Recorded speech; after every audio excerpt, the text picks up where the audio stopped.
C'est une histoire de confiance. On est actionnaire de NetBooster qui est dans le digital.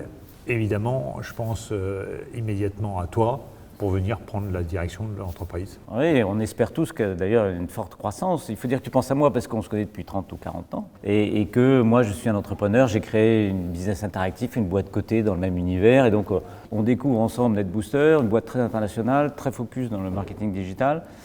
Mais on identifie tout de suite une problématique de data. On se dit tiens, il y a une expertise qui manque, donc on cherche une solution. On se dit il faut absolument qu'on trouve un partenaire et là on déjeune avec Guillaume.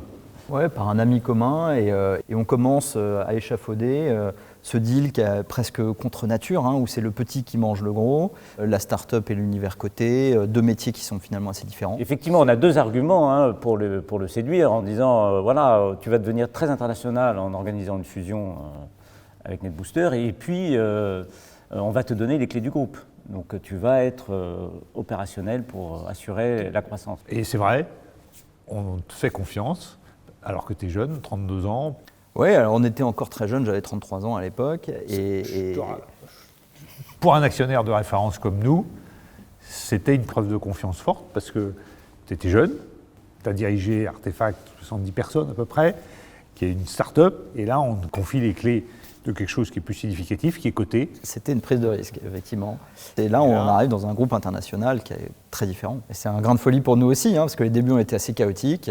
Il a fallu mener de front ces deux gymnastiques. D'un côté, restructurer, redimensionner NetBooster, et de l'autre côté, accompagner la croissance de l'activité data qui, elle, a explosé dans les 4 années qu'on a fait ensemble entre 2017 et 2021. Et effectivement, on fait une démarche auprès de l'AMF pour réaligner les intérêts du management avec nos intérêts d'actionnaires significatifs pour aller chercher une très belle sortie.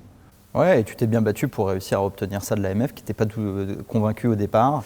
Et on entame cette troisième phase avec un partenaire financier qui a permis de continuer à développer cette belle pépite française. Et c'est surtout aussi une histoire un peu contre nature, presque inversée par rapport à ce qu'on pourrait lire dans un livre de stratégie, le petit, le gros, la bourse, la start-up, deux métiers assez différents. Et voilà, c'est la preuve qu'avec la confiance, parfois des intuitions compliquées peuvent devenir des beaux succès.